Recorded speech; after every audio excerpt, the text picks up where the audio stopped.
On pense que les marchés, ça monte et ça descend, mais en vérité, les marchés, ça latéralise plus souvent que ça ne monte ou que cela ne descend. Comment pour autant peut-on gagner de l'argent pendant ces périodes de latéralisation? Je vous explique ça dans la vidéo. Salut, c'est Trado, content de vous retrouver pour la mise à jour de l'analyse technique du CAC 40 avec une séance pleine de surprises, une très mauvaise entame, puisque au pire de la séance, on a abandonné jusqu'à 0,8, c'est ça, ouais, 0,8%, avant finalement de terminer quasiment à l'équilibre avec une perte symbolique de 0,09%, permettant d'ailleurs de combler le gap résiduel qui restait ici, qui avait déjà été comblé sur le graphique CFD Turbo 24 et qui maintenant a été comblé sur le spot, comme on dit. Une bougie qui est pas mal, hein.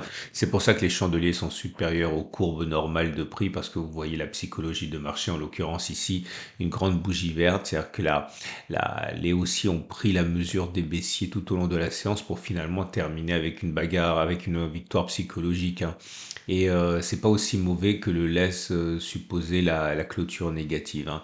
Bon, les bougies Akinashi ne sont toujours pas haussière pour autant, vous avez des bougies qui sont rouges sans mèche haute, autrement dit, au regard de cet indicateur-là, il est plus plausible que l'on continue de baisser plutôt que l'on continue, plutôt que l'on ait fait les plus bas. D'ailleurs, je précise parce qu'il y a toujours des nouveaux, il faut pas être surpris, ok, du fait que certains indicateurs disent que c'est bien alors que d'autres indicateurs disent que c'est pas bien. C'est normal, ça fait partie des statistiques. Je vous donne un exemple toujours le même, ok.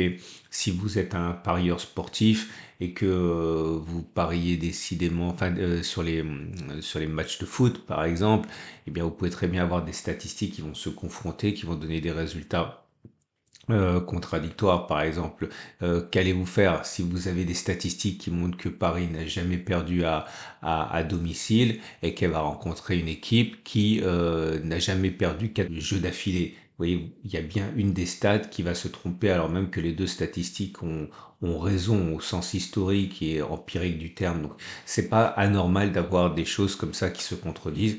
Il faut simplement tenir une logique jusqu'au bout et laisser le grand nombre faire tendre le résultat vers la moyenne historique. Vous n'avez pas d'autre choix. Il n'y a pas de martingale par rapport à ça, hein. Donc, en ce sens, hein, on est toujours sur un régime baissier pour les bougies Aiki-Nashi. Et quand on regarde le Fuel and Break, là aussi, ben, une fois de plus, hein, vous voyez l'efficacité de l'outil. Après un premier bloc rouge, on en a généralement d'autres. Et c'est le troisième bloc rouge d'affilée. J'aimerais revenir également sur la configuration chartiste générale, hein. C'est-à-dire que pour l'instant, ce sont des gesticulations dans un canal de latéralisation. Il faut bien voir les choses comme elles sont, c'est-à-dire que globalement, on est toujours à l'intérieur de ce grand rectangle et normalement encore, les canaux de latéralisation se cassent dans le sens par lequel on est rentré. Clairement, ça veut dire on est rentré en montant, on devrait sortir en montant. Ce sont des drapeaux en fait, hein, très souvent. Et l'histoire montre que ça se passe plus souvent comme ça que l'inverse. Je vous montre quelques exemples avec des beaux canaux de latéralisation. Alors forcément, celui-là est sur une unité de temps plus longue, hein, c'est une unité de temps hebdomadaire, mais vous voyez, on est rentré dans le canal par le bas, on en ressort par le haut. Et ça fonctionne comme ça, on va dire, près de 6 cas sur 10. Alors, c'est pas grand-chose, 6 cas sur 10, mais voilà, ce sont des avantages statistiques qui font que normalement, vous avez plus à parier dans le sens de la hausse que dans le sens de la baisse. Alors, il n'y a pas de backtest aujourd'hui, hein, justement, parce que j'ai plus rien à backtester. Je vais vous montrer quelques exemples. Les objectifs qu'il faut tirer de cela sont... Alors, vous avez plusieurs choses. Alors, je vais essayer. Alors, regardez, un qui n'a pas fonctionné véritablement ici, parce que je n'irai pas de faire croire que... Bon, il n'était pas magnifique, hein, mais bon, allez, on va dire, on va faire vite. Bon, il n'était pas très beau, mais là, il y a une cassure vers le bas. Ok. J'essaie de vous montrer un exemple qui vous montre les objectifs que l'on peut tracer. Voilà, canal de latéralisation, celui-là plus classique, avec une sortie par le haut. Donc, les objectifs, alors vous avez deux objectifs. Si c'est un canal de latéralisation, l'objectif, c'est donné par l'amplitude du canal reporté au-dessus du point de cassure. Là, à mon avis, ça va être un peu chaud. Ouais, on a loupé l'objectif. Enfin, c'est bien que je vous montre que ça fonctionne pas toujours. Et on n'a pas réussi. Je vais vous donner des exemples quand même qui fonctionnent parce que vous allez croire que ça fonctionne jamais. J'essaie de trouver un beau canal de latéralisation. Décidément, pas de chance. Ah oui, voilà, vous avez un qui est pas mal ici. Donc vous avez un canal de latéralisation. Considérez qu'il faut 2 allers-retours dans un canal de latéralisation. Donc si on accepte, qui est franchement pas le plus beau, hein, des canaux de latéralisation, on prend l'amplitude que l'on reporte par-delà le point de cassure. Décidément, j'ai pas de chance avec mes exemples, mais encore une fois, ça vous montre l'intérêt qu'il y a également à jouer la prudence. Bon, je vais revenir sur mes premiers canaux qui eux ont bien fonctionné. Donc le premier objectif, je le dis, une fois qu'on est sorti par le haut dans le sens de la continuation, c'est de prendre l'amplitude, donc reporter par-delà le point de cassure. OK. Et le deuxième objectif, mais ça, il faut que ce soit un drapeau. OK. Un drapeau, ça implique que votre période de latéralisation soit relativement courte par rapport au mât. C'est-à-dire que si vous avez un mât qui est court par rapport au drapeau, là c'est la règle du canal, hein, qui s'applique. Par contre, si c'est l'inverse, si vous avez un grand mât et une petite période de latéralisation, c'est un drapeau. Et là, l'objectif, c'est de prendre le mât que vous allez reporter par-delà le point de cassure. Il y en a qui prennent un objectif plus conservateur en mettant le mât sur la base du drapeau. Les deux sont valables. Naturellement, les deux sont valables tout en sachant que l'objectif le plus ambitieux est moins souvent rallié, c'est normal. Mais globalement, l'idée, c'est de chercher quelque chose comme ça. Et donc, si on revient à nos exemples récents, voilà. Là, est-ce que alors c'est pas véritablement un drapeau ici, hein, c'est un canal de latéralisation. Pourquoi? Ben justement parce que le la période de latéralisation est trop longue par rapport au mât, mais il n'empêche, hein, que ça sort généralement dans le sens de la continuation. Alors quand c'est comme ça, on peut juste prendre comme objectif la hauteur reportée. On prend pas le mât, ok, parce que c'est pas véritablement un drapeau pour les raisons que j'ai évoquées. Je vais réussir. Voilà. Alors là, l'objectif n'a pas encore été touché. Il y aurait encore quelques points à gratter sur cet exemple-ci. Je vais vous donner d'autres exemples parce que j'ai encore une fois, j'ai un autre à backtester, donc autant faire un peu de pédagogie. Voilà, là, il est bien celui-là. Ça, c'est un canal de latéralisation. Ok. Alors attention, c'est toujours pareil, hein, l'analyse technique, c'est pas une science exacte, hein, ça fédère et ça agrège des millions de transactions, donc on peut pas s'attendre à ce que ce soit vraiment du papier millimétré, mais c'est l'esprit qu'il faut retenir. Là, c'est pas un drapeau, par exemple, qui est la période de congestion est beaucoup trop longue par rapport au mât. Donc ce qu'on peut retenir simplement, c'est que l'on va sortir dans le sens par lequel on est entré, et l'objectif, c'est de prendre la hauteur reportée par delà. Alors comment ça se trade? Alors vous avez plusieurs solutions. Soit effectivement, vous vous reposez sur l'idée que normalement on devrait sortir par le haut. Donc dans ce cas, vous prenez position une fois que que vous avez repéré le fait que l'on est rentré par le bas et que l'on devrait sortir par le haut. L'idée c'est de prendre position. C'est ce que j'ai fait moi d'ailleurs, hein, globalement.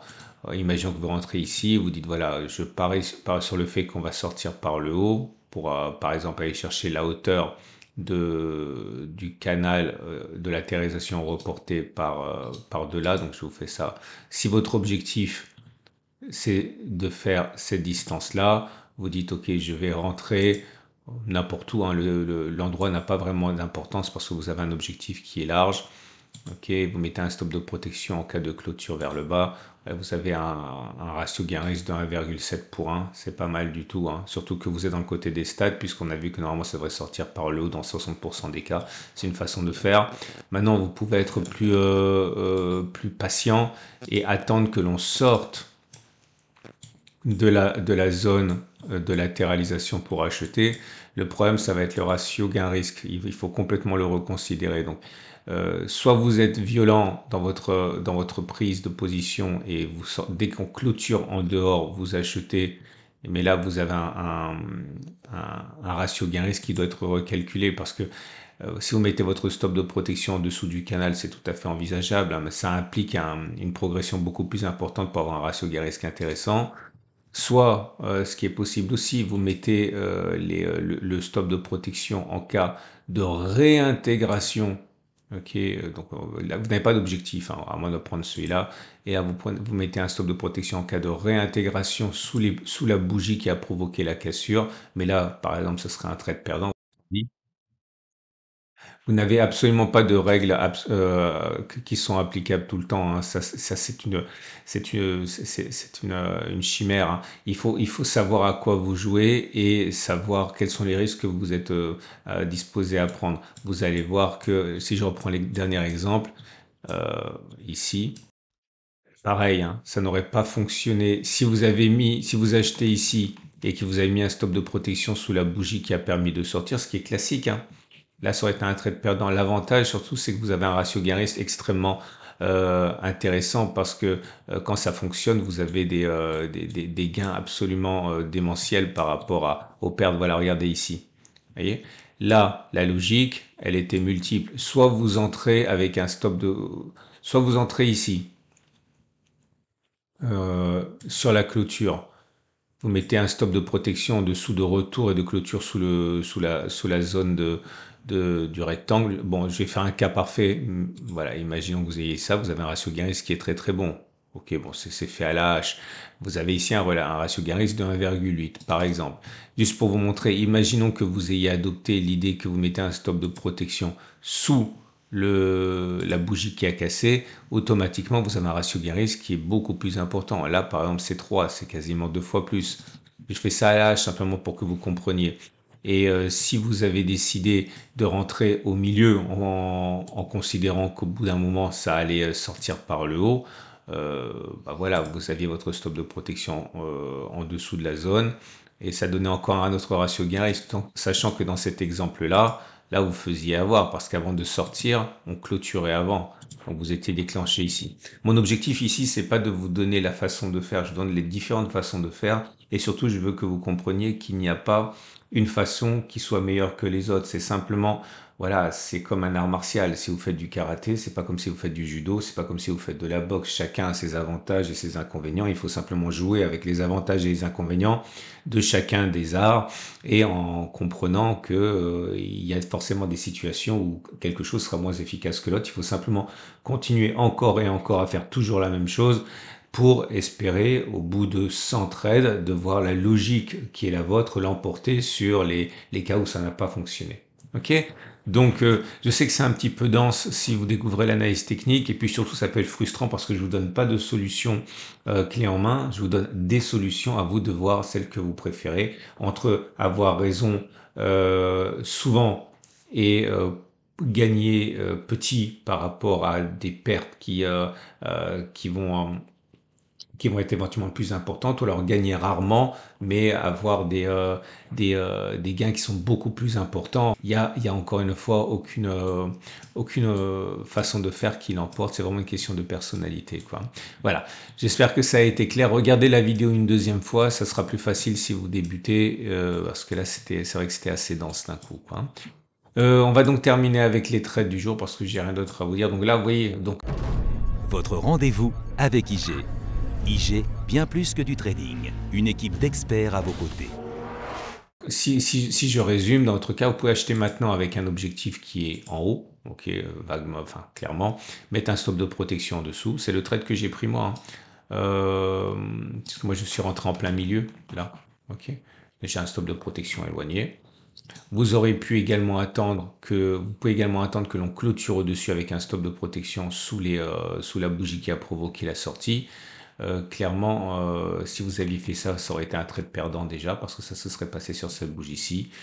Et vous pouvez également attendre que, c'est notre situation, vous attendez que l'on revienne ici. Ok, et vous pariez sur une rotation dans le cercle avec un stop de protection en dessous, c'est notre possibilité. Ok. Donc, si vous êtes acheteur, vous avez plein de raisons d'acheter, vous avez compris. Si vous êtes vendeur, là, ça devient compliqué parce que si vous avez bien compris, normalement, on devrait sortir par cette figure par le haut. Donc, c'est plus facile de parier, en fait, hein, quand on est en haut. Certains l'ont fait, je sais que certains l'ont fait, ils ont eu raison. On regarde ce qui se passe et puis parier sur des rotations, hein. Mais là, il faut pas parier sur une cassure parce que si vous pariez sur une cassure, vous êtes contre les stats normalement. Ok. Enfin, c'est possible, mais c'est plus compliqué. Voilà, et là, vous avez des ratios gains qui sont intéressants. Voilà. Je vous souhaite une excellente journée. C'était un petit peu long parce que c'est toujours un peu long quand c'est de la pédagogie. Vous avez plein de vidéos qui vous attendent dans l'onglet communauté, sur la chaîne, notamment l'or, votre retraite, etc., etc. À demain pour la mise à jour. Et n'oubliez pas de liker, ça me fait toujours très plaisir et c'est bon pour la visibilité de ma chaîne.